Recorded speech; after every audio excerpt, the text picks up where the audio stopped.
सर्वप्रथम मैं आपको बता दूं, 10 साल के दरमियान में इन्होंने अपने ऊपर किसी भी तरह का भ्रष्टाचार का दाग लगने नहीं दिया। आप किसी भी जिले के अध्यक्ष से पूछेंगे, पदाधिकारी से पूछेंगे, बिहार के किसी जिले के अध्यक्ष से पूछेंगे, आप गौरवान्वित महसूस करेंगे कि नरेंद्र कुमार सिंह घनको पूरे बिहार में ईमानदार जिला अध्यक्ष। दूसरी बात, इनको इसलिए तीसरी बार हम लोग चुन रहे हैं। अभी 27/11/2022 को इन्होंने भ्रष्ट पदाधिकारी बैंक के MD ललन कुमार शर्मा को बैंक से हटाने का काम किया। उसमें इन्होंने अपना व्यक्तिगत खर्च करके माननीय उच्च न्यायालय से आदेश ला करके उस भ्रष्ट पदाधिकारी को हटाने का काम किया। फिर उस भ्रष्ट पदाधिकारी ने हमारे जिला के चुनाव को रोकवाने का कार्य किया। फिर इन्होंने अपने खर्च से माननीय उच्च न्यायालय पटना पहुँचे और बेगूसराय जिले के लिए इन्होंने माननीय उच्च न्यायालय से चुनाव की तिथि निश्चित करवाई।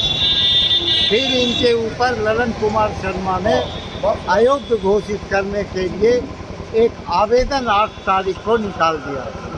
फिर इनको हाईकोर्ट जाना पड़ा और माननीय उच्च न्यायालय ने तीसरे बार भी इनके पक्ष में, सत्य के पक्ष में आदेश दिया कि नहीं, ये अध्यक्ष के लायक है। इसीलिए इनकी ईमानदारी के ऊपर, इनके कार्य के ऊपर इनको तीसरे बार चुनने के लिए बेगूसराय जिले के अध्यक्ष पूर्ण रूपेण तैयार हैं।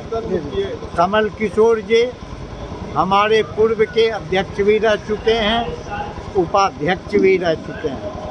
इस दौर में 27/11 से जो परेशानी हुई, इस दौर में कमल जी भी अपना सुझाव, अपना समय दिया है हम लोगों के बीच में आकर। इसलिए उनकी भी मजदूरी बनती है, उनको भी हर हाल में जिताना है। एक बात से इत्तेफाक रखता हूँ कि बेगूसराय के सामने नाकोठी की कोई विषाद नहीं है। आपको पता होना चाहिए कमल नरेंद्र भाई का ननिहाल पास जो नाकोठी प्रखंड के अंतर्गत आता है। खाद की समस्या पे, प्रोक्योरमेंट की समस्या पे इतनी भयंकर गर्मी में हम लोग उपस्थित हो गए, चिलचिलाती धूप में हम लोग उपस्थित हो गए, लेकिन उस समय किसान की समस्या पे या गैस की समस्या पे, अध्यक्षों की समस्या पे मेरी खास गुजारिश है। मैं अपने माननीय अध्यक्ष जी से, रंजन भाई से और मेरे बड़े भाई कमलदास से मैं निवेदन करूंगा कि चुनाव हम लोग अगर बहुमत से जीतेंगे, लेकिन इन 2 बातों पर आप लोग थोड़ा सा हम लोग को मदद क्या कीजिए, ये आप लोगों से उम्मीद हम लोग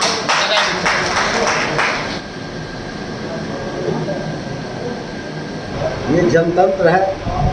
इस जनतंत्र में खड़ा होने के लिए सभी स्वतंत्र हैं और मत देने के लिए जो हमारे मतदाता है वो भी स्वतंत्र है।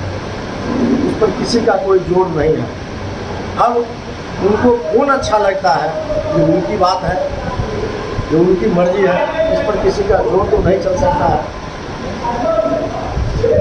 जो बेहतर काम करेंगे, जो ईमानदारी से काम करेंगे, जो संस्था के लिए बेहतर काम करेंगे, वो उनको पसंद करते हैं।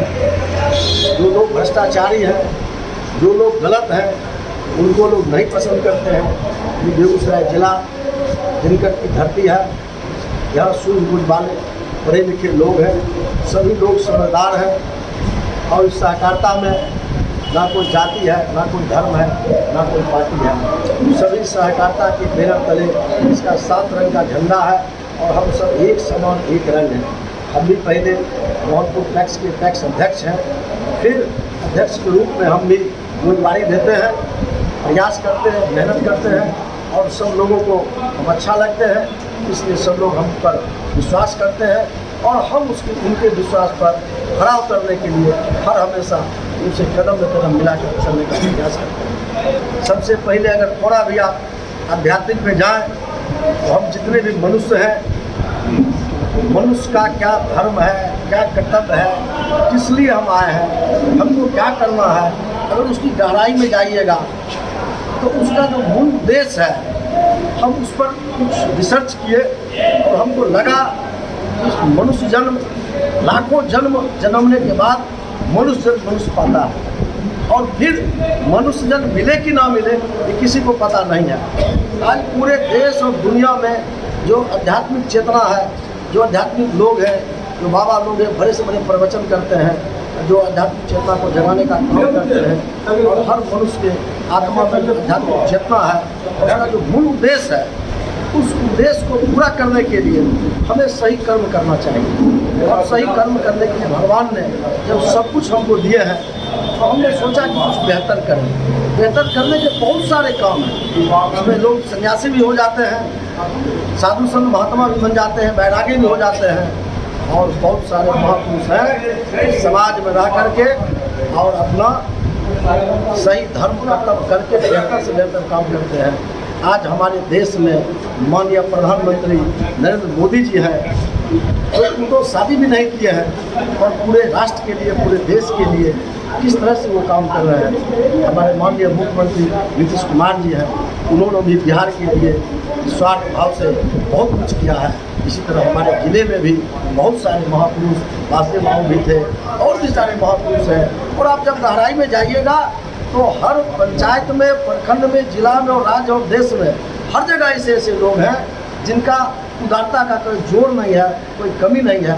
इसलिए हमने देखा कि हम जिस संस्था में गए हैं, अगर वहाँ ईमानदारी से काम करते हैं, बेहतर काम करते हैं, इस संस्था का अगर उत्थान होता है तो पैक्स का कोऑपरेटिव बैंक उधार होने का मतलब है, कोऑपरेटिव बैंक जब मजबूत होता है तो डायरेक्ट उससे हमारा पैक्स मजबूत होता है, और जैसे ही पैक्स मजबूत होगा हमारे किसान मजबूत होंगे, और किसान से बढ़कर इस सृष्टि में, इस धरती पर कुछ भी नहीं है, क्योंकि वही अन्नदाता है।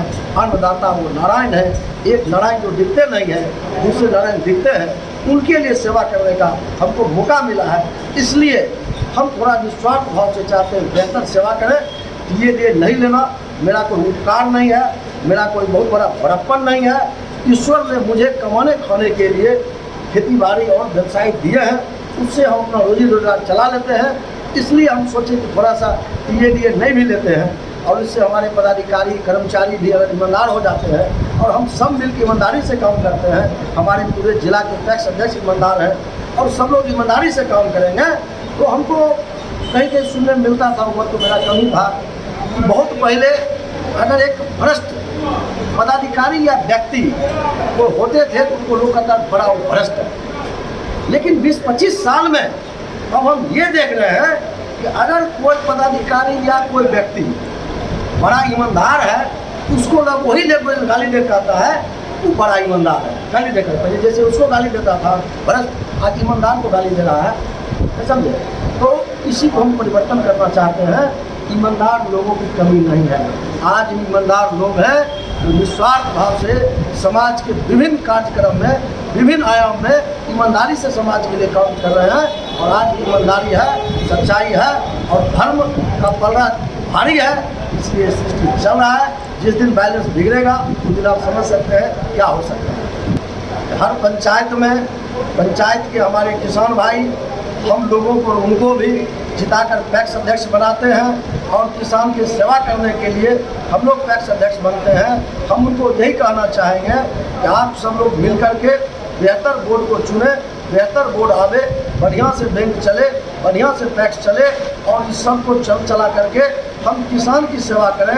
आप भी किसान की सेवा करें, और जब तक हम कृषि का उत्थान नहीं करेंगे, किसान का सेवा नहीं करेंगे, तब तक हमारा जो गांधी जी का सपना था, स्वराज का सपना, वो सपना कभी पूरा नहीं हो सकता है। क्योंकि भारत की आत्मा गांव में बसता है, और गांव में सुदूर से सुदूर इलाके में निरी से निरी किसान और मजदूर के लिए यही एक संस्था है जो पूरे देश में आज बेहतर काम कर रहा है। और आज हमको खुशी है कि हमारे यशस्वी प्रधानमंत्री के नेतृत्व में जो उनके गृह मंत्री हमारे अमित शाह जी हैं, वो हमारे सहकारिता के, राष्ट्रीय सहकारिता के हमारे सहकारिता मंत्री हैं, और उनके द्वारा केंद्र सरकार के द्वारा, राज्य सरकार के द्वारा, नाबार्ड के द्वारा बहुत सारी स्कीम चल रहा है, जो कोऑपरेटिव के द्वारा ही ये टैक्स तक जाएगा, पंचायत तक जाएगा, और अन्नदाता किसान का कल्याण होगा, उद्धार होगा, उनके लिए बेहतर से बेहतर काम होगा।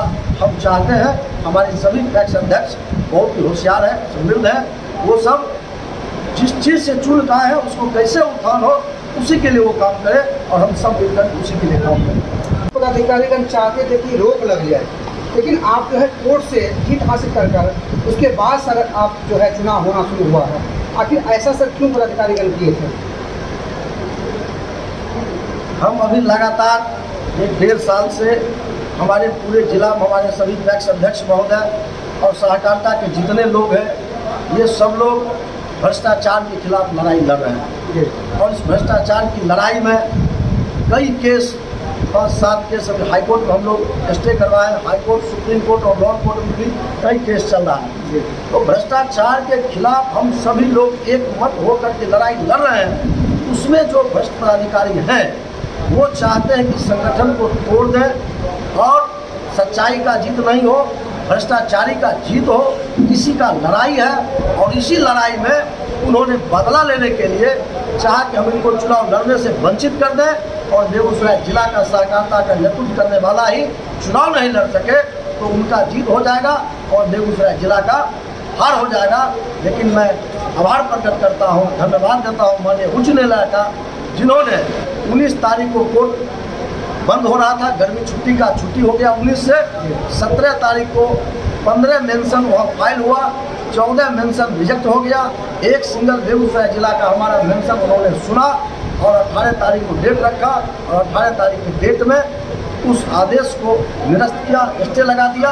उसके बाद हम चुनाव लड़ने के लिए इकट्ठे हो गए। किसान के हित में हमारा सरकार से मांग है कि जितना भी बिहार में, बेगूसराय जिला और पूरे बिहार में जितने भी बैंक के द्वारा केसीसी ऋण दिया जाता है, इस ऋण को 0% इंटरेस्ट पर ऋण दिया जाए। इसके लिए हम प्रयास कर रहे हैं। इस पर इंटरेस्ट नहीं लगे, 0% पर किसान को ऋण मिले और ऋण एक अच्छी खासी रकम मिले जिससे ये बढ़ती हुई महंगाई में वो अपने खेत में बेहतर खेती कर सके और बढ़िया से पैदावार कर सके।